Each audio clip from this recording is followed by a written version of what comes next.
All right. Well, we're back again. It's been a minute since we talked, and I think, like I told you before we started, I think it's important for us to talk online. So what I told you, like, I think it's important to showcase our relationship because I think our relationship is special. I think the way that it was formed, I think the way that like how we all met each other, and I think how we all clicked so fast. I think it's very unusual, at least in my experience. And I think showcasing what intentional friendship looks like is important because I've learned a lot being friends with y'all in this.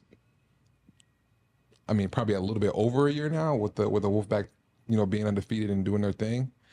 Um, That's fine, uh, baby.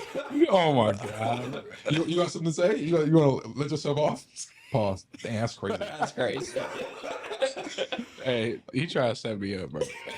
Um, and I just thought it'd be important to like talk about the things that how we navigate through things. And the most recent thing that came up, that was really eye-opening for me just as a person was how we handled the Annunciation situation. So, Ricardo, you do a better job explaining stuff. So you want to explain like what happened in Annunciation? Yeah, so Annunciation, like a lot of private Catholic schools here in the Twin Cities, have like a weekly mass. So that's I went to the same one, same type of school in Egan, where we have a weekly mass on Wednesdays in either the chapel or the gym or whatever, or whatever kind of prayer space. And there was a person. So where Annunciation is in a probably middle to upper class neighborhood in South Minneapolis, a nice neighborhood, safe neighborhood. And they moved all the students into the chapel for their kind of like first week mass service.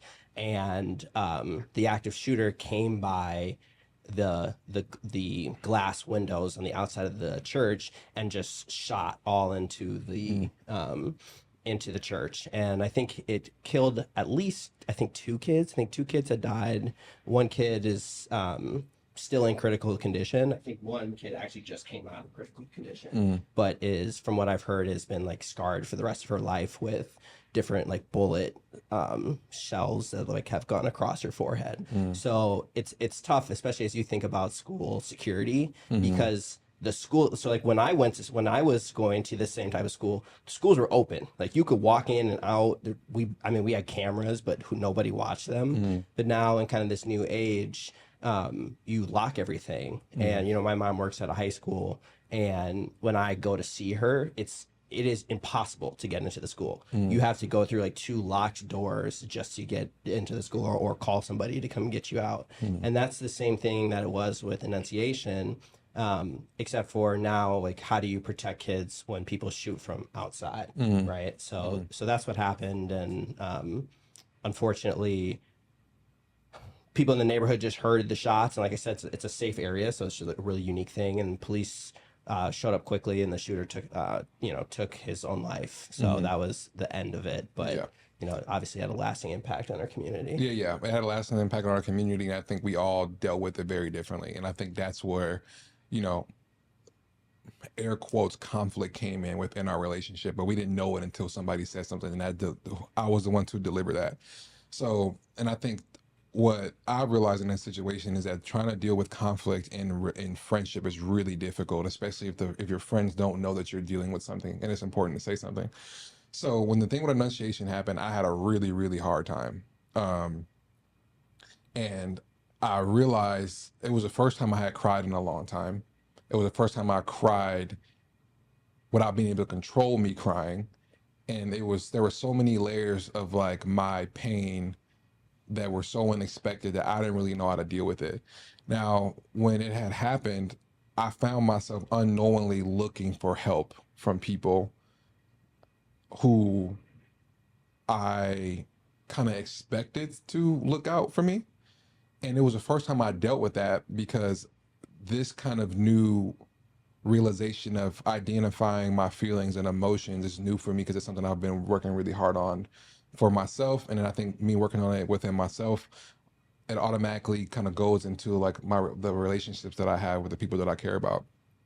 And a few people reached out to me on like Instagram, like people who I don't really know who I have a following and stuff like that. I called my dad, but I'll call my dad, and my dad just my dad doesn't know what to say, bro. My dad's like, it's the damn Trump and the people and the whatever. I'm like, Dad, I don't need that. I'm not gonna call mom. I called my mom. No, my mom called me and like she just checked on me. Are you okay? Doesn't really know what to say. And then me and Charlotte are having a hard time. We're dealing with the same kind of pain. Me and Alex were together. Alex helped me. Alex was just there for me and helped me process. He has a kid, so there's some like relatability there, and it's new for him because he has a kid. It's in a neighborhood that he like always drive by and stuff. And then at some point, I realized that I was like, damn, I didn't hear from Ricardo and Kosi. And when that happened to me, a lot of stuff happened to me. Like the first thing that came up for me was I was upset because growing up, when something happened, if you wanted to express something to people that you cared about, you expressed it with anger because it's the lowest hanging fruit to be able to say, you got me effed up, you should have did this, I'm mad at you, whatever. But when that emotion came up, I was like, well, they don't know that I'm feeling this way.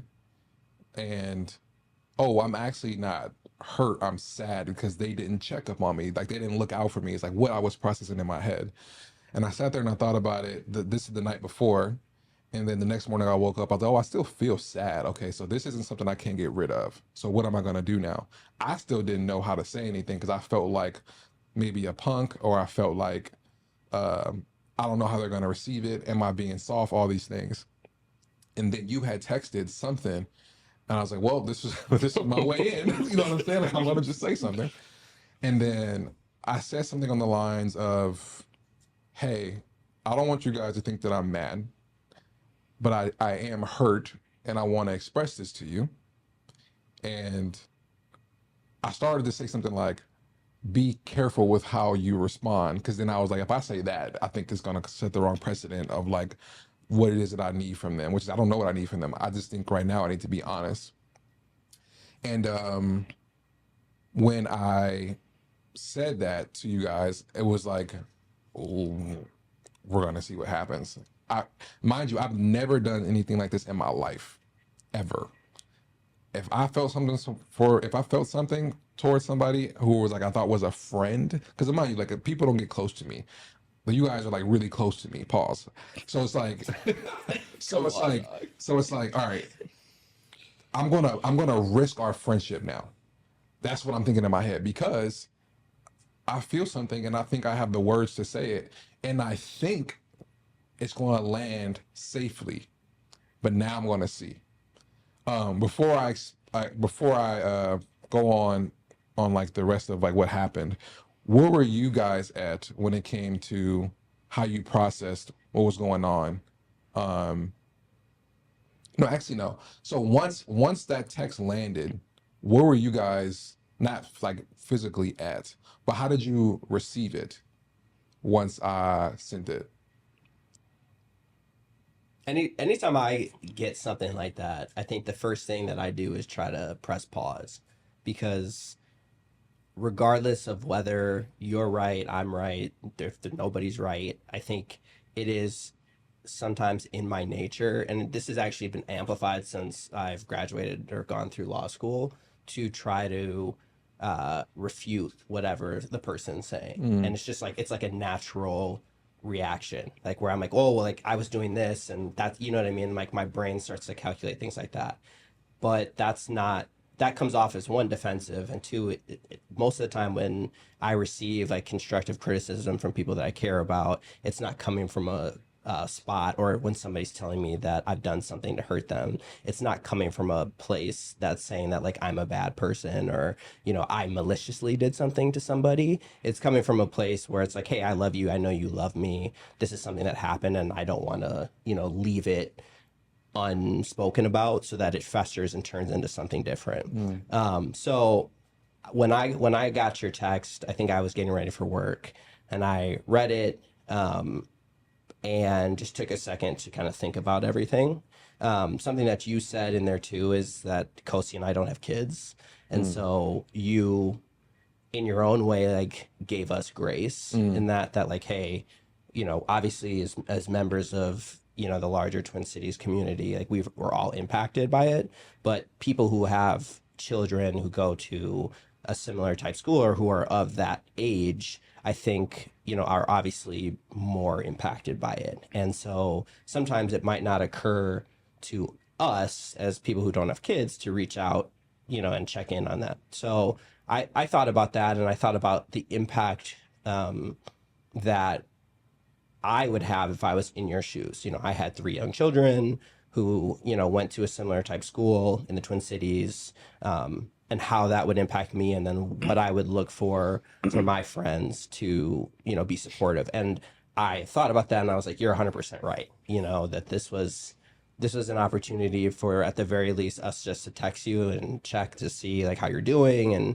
how your kids are doing, and you know how Charlotte's doing, and we didn't do that. And it's not that like we're bad friends because of it. It's not that like we're bad people because of it, but that was just a missed opportunity, you know, that like, you know, and our coaches in college always said like missed opportunities are never regained. And but that doesn't mean that we can't take this, learn from it, and try to be more intentional going forward about checking in on situations that, while they may not impact us in the same way, it may impact our group. And so after I kind of have gone through that thought exercise, I just texted you back and said, hey, like, and that you said in your text that like you're not mad at us, and like, hey, you know, I appreciate the way that you're approaching this. I'm sorry that we weren't there to support you in the way that, you know, that you needed in that moment. And going forward, we'll try to do better.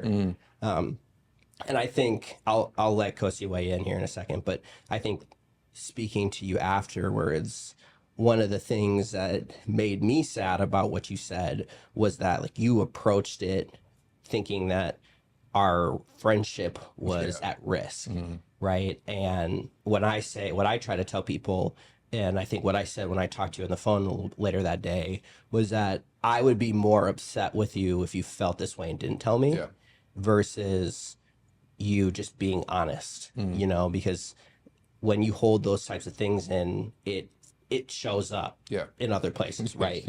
You snap at people, and I know from my own experience, you know, and because everyone has a tendency of doing that.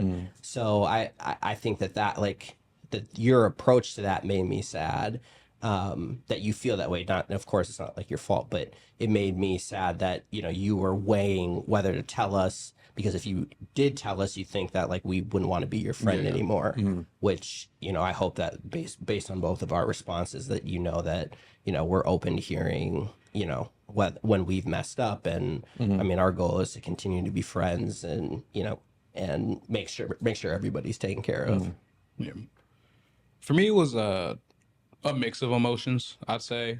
When I first got the text, I felt like I looked at it and I was like, kind of what you had said, like, you question yourself, are you being soft? And my initial reaction was like, is Seth being soft right now? Or like, what's he even talking about?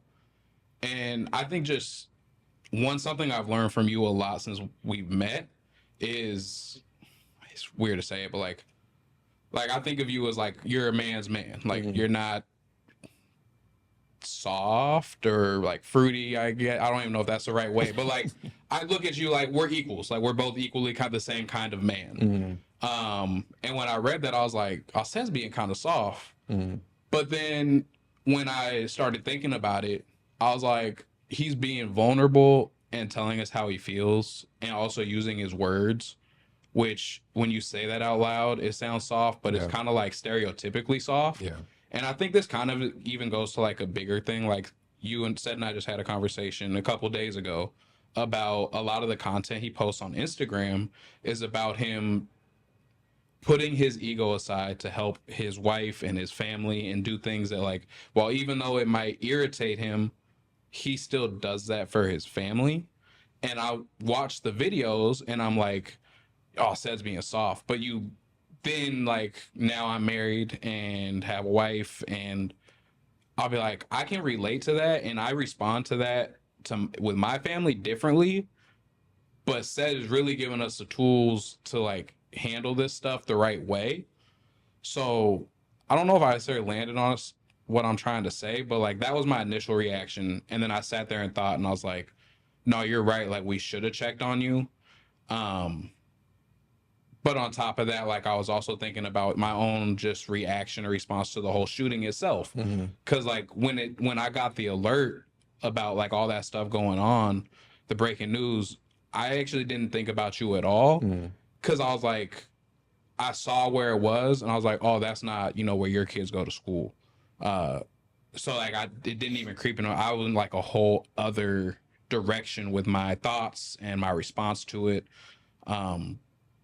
But I was happy that you reached out to us that way. Cause again, like I told you the other day on the phone, whether I think what you say initially is soft or not, you seem to always hit it on the head and like give great advice that's really the path to go forward, as opposed to what we were just talking about, the path that leads to conflict by doing it the other way. And I think really that comes down to like stereotypes we have or stigmas we have of being black men, which we obviously all grew up with, which is why that's usually my initial reaction. But then, like I said, you're giving actually great advice that is a way to go forward peacefully in a lot of situations. Mm-hmm.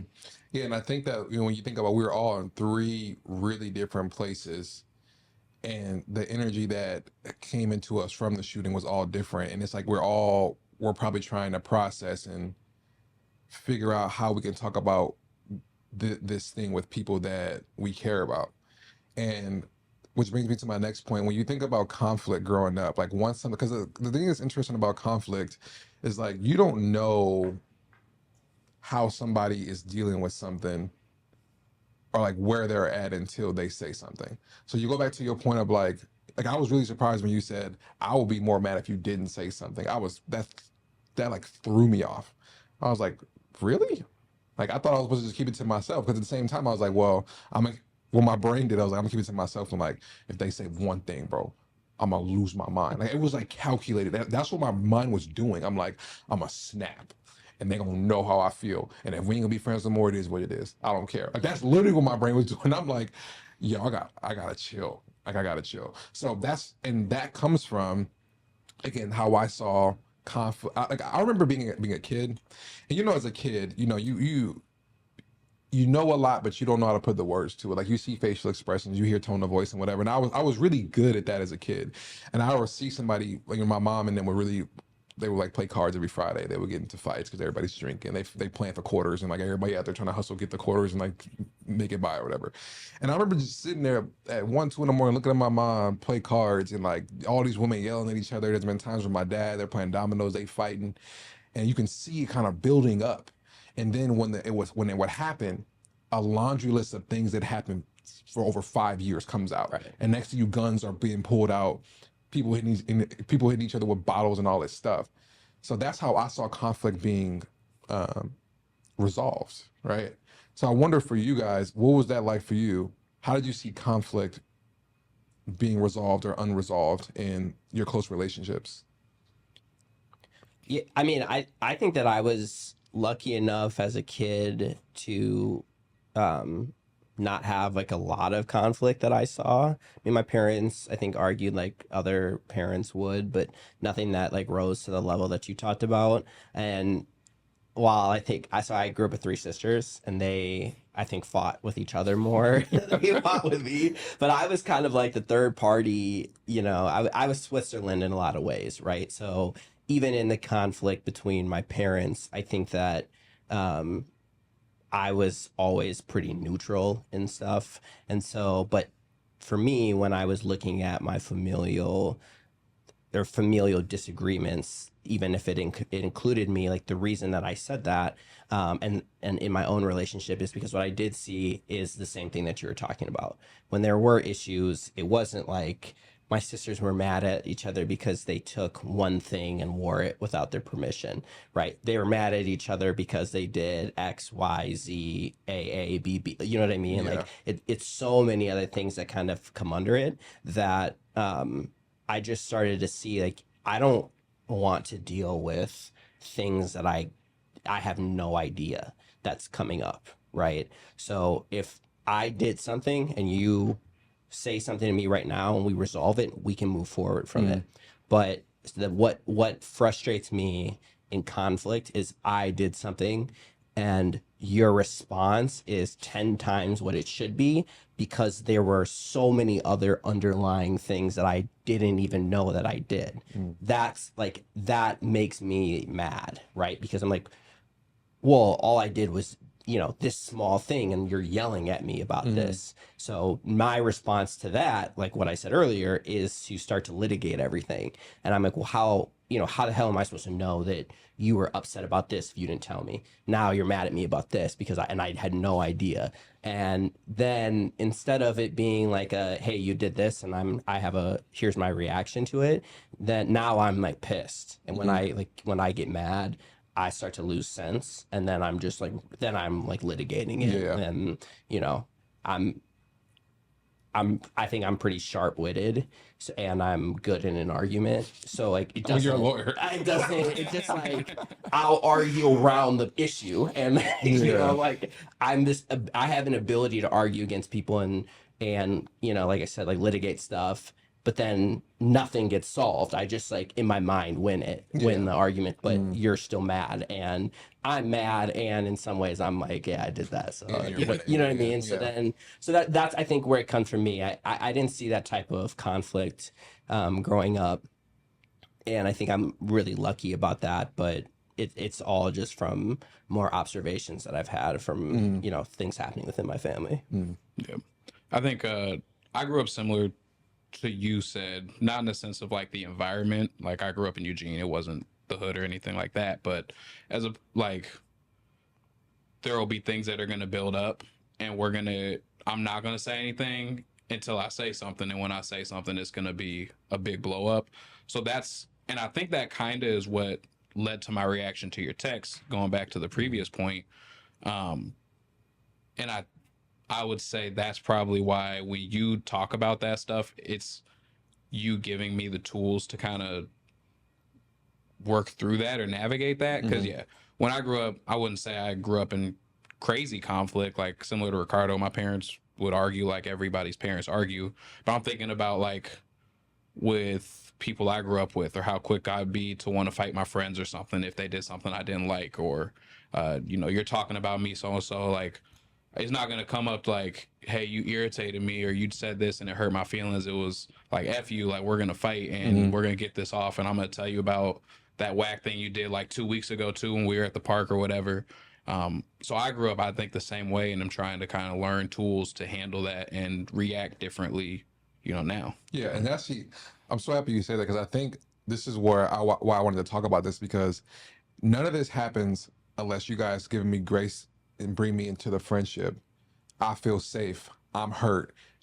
I think I can say this to these guys because I trust them for whatever reason. You know what I mean? I think it's something with God, or whatever you want to call it, however our friendship was formed. I think that if I say this, I think it's gonna land in a safe place. And then it did. And it was cool to hear your guys' reaction, because like it's completely different. Yours just based on an initial reaction of how you grew up, and then you decided to process it. Ricardo is the processor in the friendship, so he started processing right away. You know what I mean? But at the end of the day, it's all around conflict. You guys gave me opportunity by bringing me in. It feels weird saying this, but I took a chance. I took a chance in the friendship to express how I'm actually really, really feeling, and it ended up coming full circle. And it was the first time in my fucking life where y'all apologized to me, and I was like, I accept it. Like that shit felt so good, because once I accepted it, I didn't look at the relationship any different. Like that's never happened in my life, bro. Never happened in my life. So it's like that meant a lot to me, because I'm like, damn, I guess you can have friends for a long time. Like I've always envied people who like would have friends from like, this is a big Minnesota thing. This doesn't happen in the hood, but it's like nobody got friends from elementary school where I grew up from. Nobody got friends in middle school, or once I got to college, it's like everybody left back to Florida and whatever. So it's like I'm like, damn, I think I have like friends for a long time now, because of me, because like I don't see them any differently now. I think that if I'm pissed off about something, I can tell them, and it's like back home, it was like, if you piss off about something, I mean, we gonna fight. And then like, once you get into a fight, it's like, we ain't gonna look at each other the same no more, especially depending on who wins, what people are saying about the fight. Like, I don't have to fight y'all. It's like, we can fight our actual real feelings and emotions and come to a conclusion, like apologize or say you're tripping or whatever. Like when me and Kosi got got on the phone the other day, because we were texting and like, I mean, do you want to tell a story? You tell the story. Man, Seth keep trying me, man. We be getting talking about something and Seth end up getting proved wrong. He be like, it don't matter, you can't fight. I be like, and when we got on the phone, he was like, when I said that, I didn't think it was any different. Cause Wait, back up a little bit. So like basically like we were talking about something through text, and like you made a good point, and if I ain't got nothing to say, I'll land like, well, you can't fight, so it don't matter. Yeah. And like we've been joking like that since we've known each other.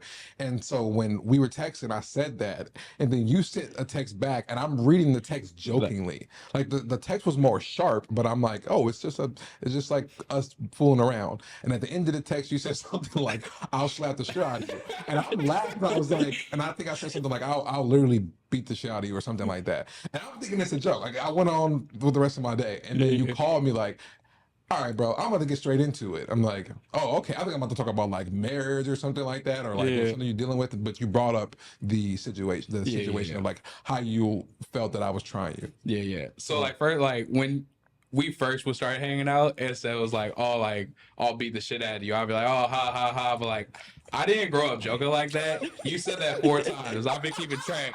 Talk about it. So, I was like, Oh my God. He said, I was like, hey, bro, like, you gotta chill with them. I'm gonna fight you every time. But then said like, he took it as a joke. So when I said you gotta chill, Seth was all like, I'll double down. That says like, I'll beat the dog shit out of you. I was like, oh, fuck that. So I was hot. So Sarah, like when you were like, I'm gonna wait, like if they say something, I'm gonna blow up and this friendship will be over. I thought that exactly. I was like, damn, bro. I can only kick it with Ricardo. Now we're back to just getting we had a good run at the OG spot, man. I was so mad because I was like, it said like trying me right now. Like, is he challenging my manhood? It was how I felt about it. I was hot. So yeah. And then me and you talked on the phone. I was like, I don't understand what's different from this time than the other times. And then you were like, yeah, bro, I think I just had a bad week. I'm like, oh, okay, so is it other stuff or whatever? But again, what I did with the enunciation is no different from what you did with the stupid little argument. I think it's about us being able to come to the table. I'm like, yo, I am feeling this way. Like, why is that so difficult? You know what I'm saying? Like, I'm feeling this way. And I think feeling is associated with being soft, not masculine and whatever, but I believe that like feelings are designed for us to be able to communicate. And I think unfortunately, a lot of feelings could be pointed to anger or frustration because that's the lowest hanging fruit, and it's easy to express those things. I also think it's socially accepted more socially common for men to point feelings towards anger because while you're still feeling it, it doesn't come off as weak, right? So all of us, when I grew up in Minnesota, you both grew up on the West Coast, although in different environments, we all kind of came up the same way with the same, I mean, you might be a whole different generation than us, but the same generation of parents, right? So I'll never forget when my first year of football, my dad was like, if you cry, you're done playing football. And I may have told this story last time, but when I was in 7th grade, I break my wrist in practice, and I had one single tear coming down my eye. And I saw my dad coming up, and I wiped it off really quick because I was like, my hand hurts. But I want to play football. I'm not trying to not play football anymore, even though, when I've told that story to my dad, he's like, I would not stop you from playing football. But like the whole idea of it was that you're going to come in here. All of us played a blood sport like football where you are valued if you're tougher. So you take a hit, you get blown up. If you pop right back up and you dust yourself off and keep going, coaches are like, that's the dude, right? Versus someone who gets hit and then wants to go get checked out. That's one thing. In society in general, and especially being Black, men are not always taught, especially when we're younger, that being vulnerable and having feelings and expressing, sadness or whatever that those type of emotions are is okay, right? You grow up looking up to Batman, whose parents are murdered, and he dons the cape and starts beating up bad guys, and Superman, who you can shoot with a bullet and it glances off of him. Like, these are people that you start to look up to in comic books. And I think my relationship with my dad is a little different. I did see my dad cry when I was younger, but like, I know a lot of people who grow up and never saw their fathers cry, and that in itself is like its own subliminal message that that men don't cry and you're not allowed to feel these certain things. So then when we become adults and we have friendships, well, yeah, why would I tell Kosi that he hurt my feelings in something when I can just be mad at him? You know what I mean? For you, why would you say like this made me mad when you can fight somebody? You know what I mean? And you're like that. Those feelings are either coming out in words, which we have learned our whole lives is how you're soft, or it's coming out in violence, which it's the same reaction, but society, while I think we largely disavow violence, it's okay for men. Like, if men fight, it's just what dudes do. You know what I mean? Not to mention the fact, like I said, we played football, which is as physical of a sport as you could play, right? And you had fights in locker rooms, and you got into it in practice with your teammates, and you got into it with your opponents and things like that. So, I mean, I think it takes a lot of self-reflection and self-growth for all of us to make that pivot from expressing those types of feelings through anger or through violence versus how you two did it in those examples, and just saying like, hey, let's just rap about this and chalk it up and move on.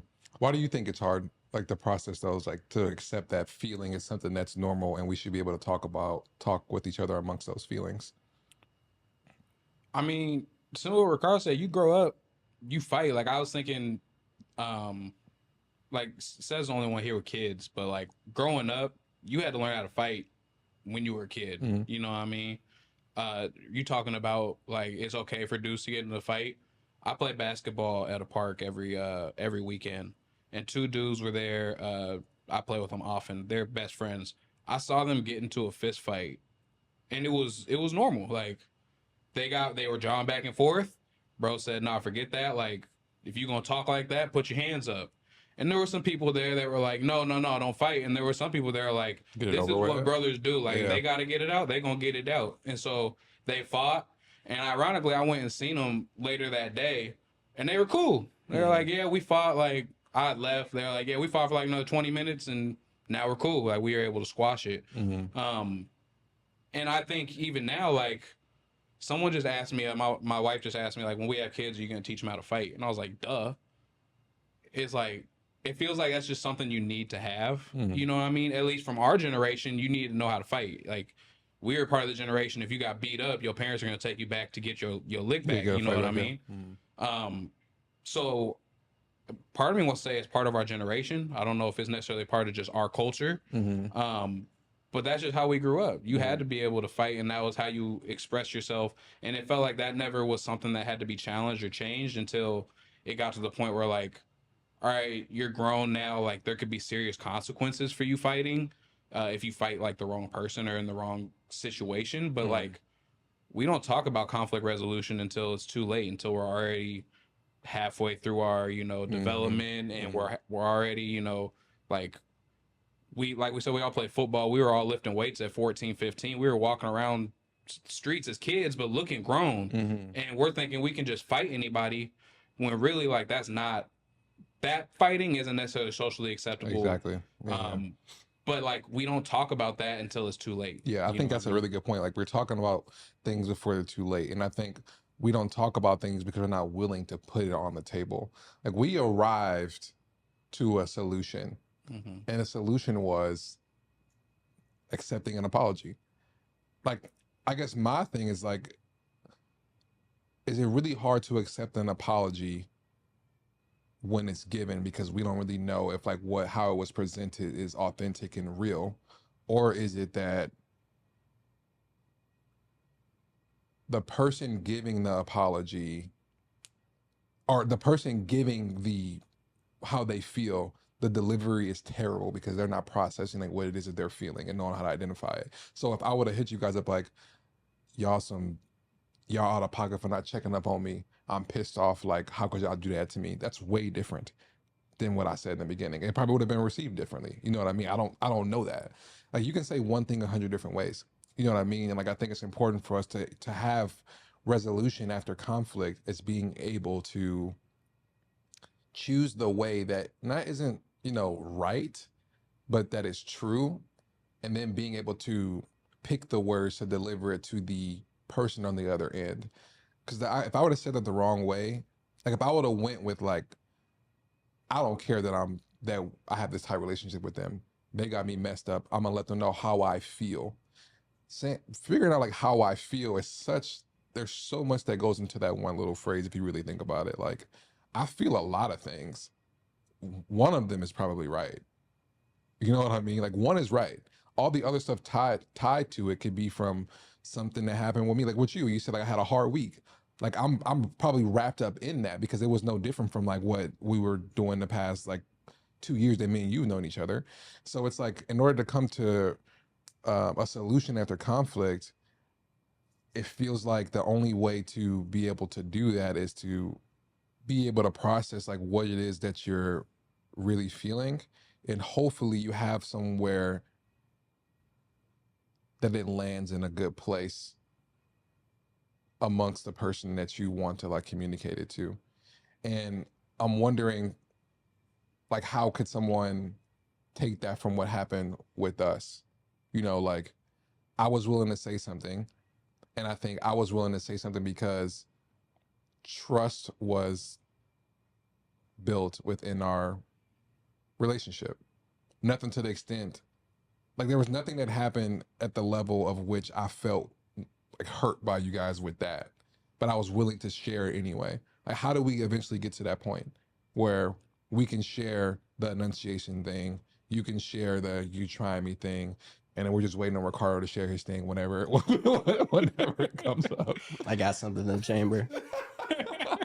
I mean, I think the core of it is that conflict resolution is a two-party deal, or in this case, three-party. So if you're the injured party, so like we'll take you in the enunciation situation. So you're the injured party in this situation because Kosi and I didn't check on you. You owe it to our friendship because of what we've developed over this past year or so. Damn, hold on, wait. I owe it. So as the person who's on the receiving end, even though I'm hurt, I owe it to you guys to say that thing.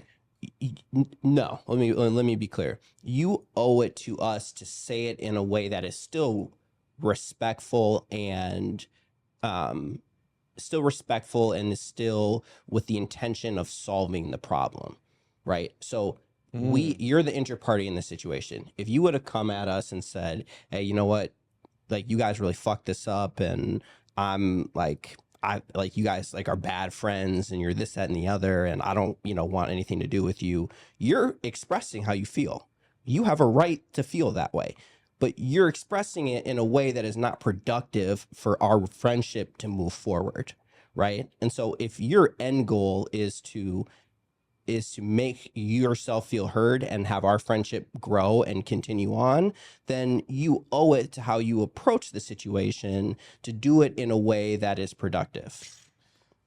That's why you get paid the big bucks, bro. Yeah, bro. Like even like that, it's just like all that happened, and like I guess I was led by feeling and like processing, which is great, but I think you just did a great job of explaining exactly what's supposed to happen. Right. Like when I hear, like, even think about how I said it. I was like, oh, I owe you this, even though you hurt me. That's what I thought you meant. But it's like, no, well, if you care about this, then it's your responsibility to still deliver that well, even though you're hurt. Exactly. And then as soon as you do that, now it's on us. Now we owe it to you to respond in a way that when you did that, because you did it perfectly. You explained how you felt. You I think understood that neither Kosi nor I came at it maliciously. Mm-hmm. We didn't. It was more of our inaction versus our action that impacted you, right? So neither one of us approached that situation like, oh, you know, we're not really messing with Sed, so we're not going to check in on him, right? We were absent-minded of the impact that it had on you, especially in connection with your kids, which is what we expected, or which is what we talked about earlier. And so you delivered it in a way that said, hey guys, like, this is something that impacted me. I know that you guys didn't do this intentionally, but I like feel hurt by this and I want to express that to you. That's the perfect way to say something, because I say, you know what, you're right. Kosi and I didn't mean to not support you. You know, we would, I know I speak for Kosi when I say this, we would do anything that you need to support, to like, to be a friend to you, be a brother to you. But we mess up. We're humans. We're not perfect.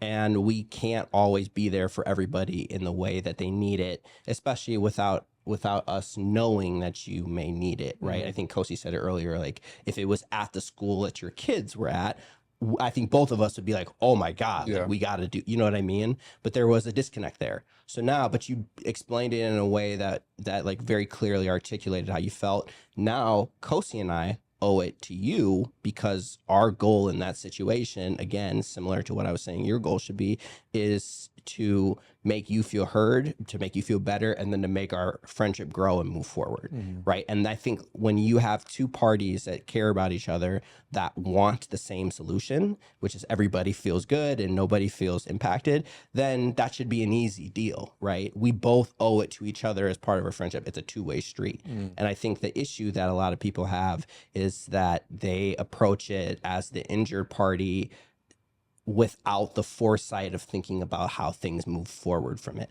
They just want to get how they feel off their chest. So because they're like, oh, I don't want to hold it in, so I'm just going to say fuck you. Mm-hmm. And then how am I supposed to respond to that? Because like we all said, like, we're all men. Like, nobody tells me fuck me and gets to move forward with impunity. Like, that's just not how I let people talk to me, right? So if you say to me conversationally and from a friendship spot, well, then I'm like, yeah, I want to continue to be friends with you. You know what I mean? Like, you guys are the people who I hang out with the most. And I know that I can trust you guys. So you send that to me, then I'm like, you know what? Like, let me think about it. Let me respond back, which I did. I talked to you on the phone. We were like, yeah, we're good. Like, I appreciate that stuff. And we move forward, you know, and I think like that's what people should try to do. That's the key, is that it's conflict resolution comes from the injured party and the injuring party. And if your goal is to move forward, then you have to do it together.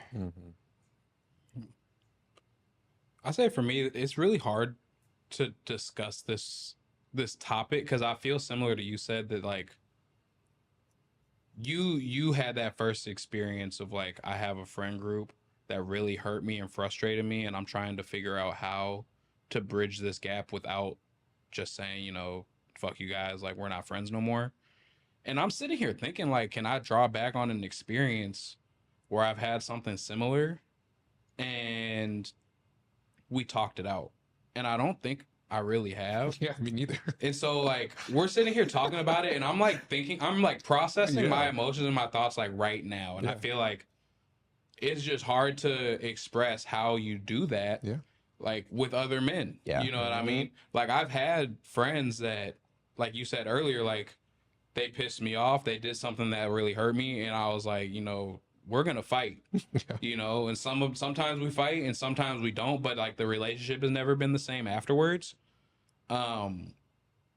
So I guess I don't feel like I even have the authority, the background, anything to even comment on that, because I'm trying to figure it out myself, literally as we're talking right now. Yeah, I think that like what we're doing is that we're trying to equip the tools to be able to do what Ricardo articulated so well. You know what I mean? Like, I was thinking about this before coming in here. You know, I have friends who've gotten killed that I didn't get to like close things with. I had a friend named Clayton who we were like tight in middle school and tight. We played on the same football team, and we got into a stupid fight playing, we called it throw up tackle growing up. It's like you throw the ball up and you catch it and whatever.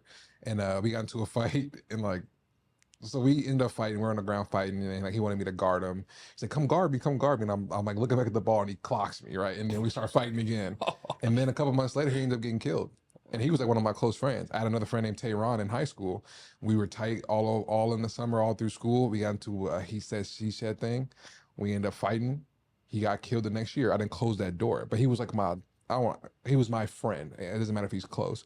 So it's like I normalized that. Like, oh, it is what it is, you know. Like it is what it is. And again, if I had those tools when I was, 14 through 17, well, I have used them. Yeah, I think for sure, because I think that the people who have some kind of impact on us, we want those people close to us. No matter how much we don't want to admit that, we want to feel like we are taken care of by the people who are in our lives, right? And I think that being able to equip the tools, even though we don't have them, is really, really, really important. Hearing you articulate that so well showed me the layers within something that's in like one small situation. Like if you don't, you can feel all you want. Once you feel, it's your responsibility to to deliver that thing in a way that can be received so everybody can walk with each other and try to solve the thing. And that's extremely complicated. And I'm sitting here as we like come to this closing, I'm like, what are the practical things that people can do to achieve this? And I don't know, because the way that our friendship has been formed is I don't know if it's unique, because it's the first time it's happened for me outside of Alex. Like me and Alex have a really different relationship than this.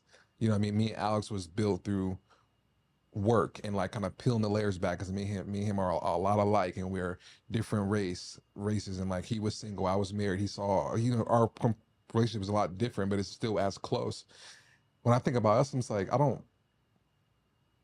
I've never had something form like this with guys who look like me, who play the same sport as me, where it's not a friendship based on convenience, right? Like we chose to coach, and then we all decided not to coach too. So I'm sitting here thinking, like, how does somebody practically find a safe space with other human beings who they deem as friends? I think the vulnerability and authenticity come to mind, because while I don't necessarily think I would have the tools like I just said, what Ricardo mentioned earlier was like we have to have a willingness to come to a resolution for all of us, and that includes being vulnerable. That includes like sharing your feelings and being authentic about it, and then also us being authentic in our response to it. Wait, before you say that, can you be authentic in your response, and your response is malicious? Like you're lacking the tools now.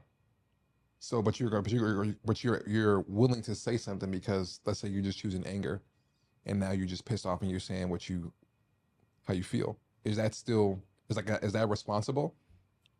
Is being angry being vulnerable though? I mean, it could be an interpretation, I guess, but I think when I say being vulnerable about it, it's like being open to different feelings and emotions, and Oh, okay. I mean that could almost be described as being open-minded, but like you're being vulnerable because it's opening yourself to a different response and a different thought process, but in the same way, in an authentic way of like, I want us to all come back together.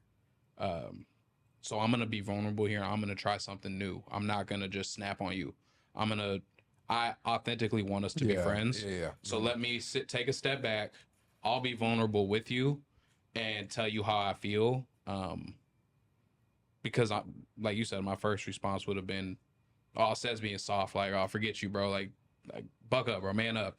Like, no, I'm gonna be vulnerable. I'm gonna sit here and read it and think about it from another perspective, and then I'm gonna authentically respond to you. Like, I hear what you're saying. Like, I get what you're saying. We didn't think about that, and that's our bad. But like, we're here for you now. Mm-hmm. You know. Mm-hmm. Mm-hmm.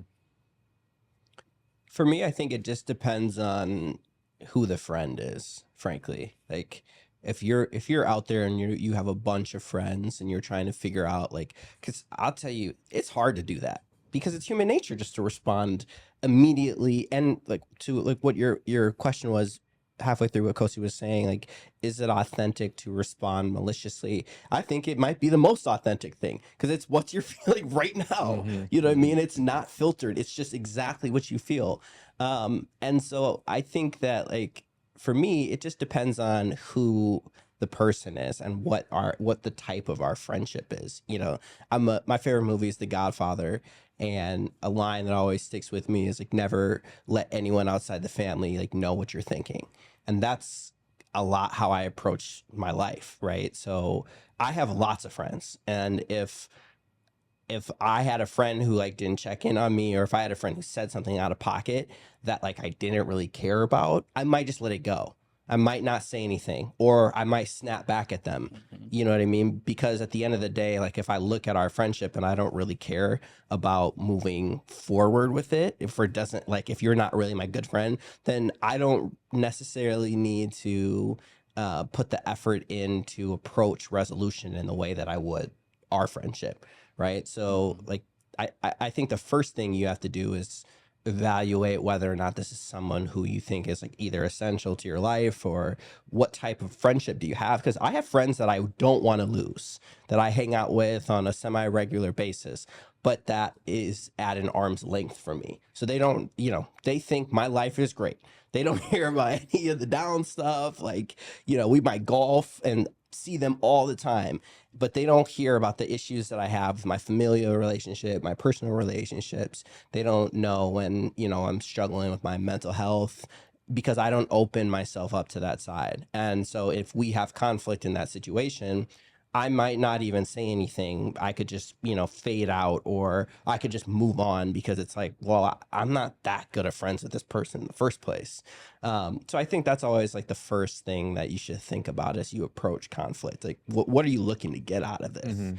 And then the second thing is just take your time with stuff, right? I thought that the timing that you sent was really good. Yeah, You I waited think to the next day. yeah, that's a really good point. I think for me, it's like that's what I was going to say. It's like we're all coming at this from very different angles based on experience, and we're all still all here the best of friends. And I think for me, it's like taking your time with how you feel was like what ultimately made me be able to deliver this thing, and all the other things unlocked. Oh, I think it's safe. I think that they do care about me. I think what they'll say, no matter what they say, I'm ready for it. And that was all because I took my time to label, I am actually just sad because they didn't check up on me. It's not their fault. They don't understand, but I care about them. So I'm going to say something. And the way that I say it, I owe it to them. And then they owe it to me. And then you go all the way back to the beginning. We're friends again. We're friends. Like, even like, listen, we're friends again. But it's like, it's not again. We're friends. We're friends. Conflicts resolved. Yeah, exactly. Right. So it's like there's so many layers to conflict resolution and friendship that's why I wanted to talk about this, because we I think the biggest thing, I experienced it for the first time in my life, and I now can believe it to be true because I experienced it. Hearing you articulate that about that was my first time realizing, like, oh damn, it is layers to this. People have responsibility. Somebody has to be willing to do it. Everybody has to pause once it's delivered, and hopefully we all land back at the same place. Or have we landed in a new place, which is a stronger friendship because we were all willing to be vulnerable and authentic and pause with how we feel. Like, I'm telling you, it meant everything for me to be like, I genuinely accept this apology. Like it, I genuinely mean it. Like, I'm not, there's no grudge at all. Like, I haven't even thought about that enunciation situation in our friendship. Bro, in the past, I was waiting to get my get back, bro, with friends. I'm like, oh, you said this about me? Oh, bro, when the door opened, I swear to God, it's over with. Like, that's how dark my thoughts would get. You know what I mean? It's like, especially with football, it's like, oh, you said this about me on the weekend. We went out and like we got practice, and like, you are behind me. I'm gonna let you know that you behind me. Like, that's how calculated it was in my head. And to be able to like let that burden go, bro, and not know that I'm not gonna be a competition with people that I care about was so freeing for me. Cause now it's like, if some conflict was to come up again, I'm not bringing up old stuff. How you said like you hate when people do that. That was the pattern of my life. I got the clip loaded, bro. Like the clip is loaded. You say one thing, I don't care if we friends, because I make sure that I feel better once it's done, because I've been holding this in the whole time. Like you could really like like you really that's resonate facts. this time. That's Yeah, facts. yeah. That's Like, facts. like the clip is loaded, and I think like nobody wants to walk around like that, and I think probably most of us, especially men, we are, and I think again, this is why this is important to me to talk about this, because nobody has to walk around feeling like that, dog. I think you find that hopefully you have a community. That's one thing. Hopefully you are able to pause, and through pausing, you're able to equip and acquire the tools. And hopefully this podcast is a tool that people can listen to and equip these things. I'm sure they can like reach out to us. We all have Instagrams and stuff where if they have a question, and then like Kosi said, be willing to be vulnerable and authentic. And hopefully through that vulnerability and through that authenticity, you're able to learn, watch the film, and try again. That's all that we really can do. So that's it. I think that again, conflict coming to resolution is really difficult. But again, I've lived it for the first time in my 32 years of life, and it's a real thing, and it just feels good. So, anything else? That's it for me. Good. All right, appreciate y'all, bro.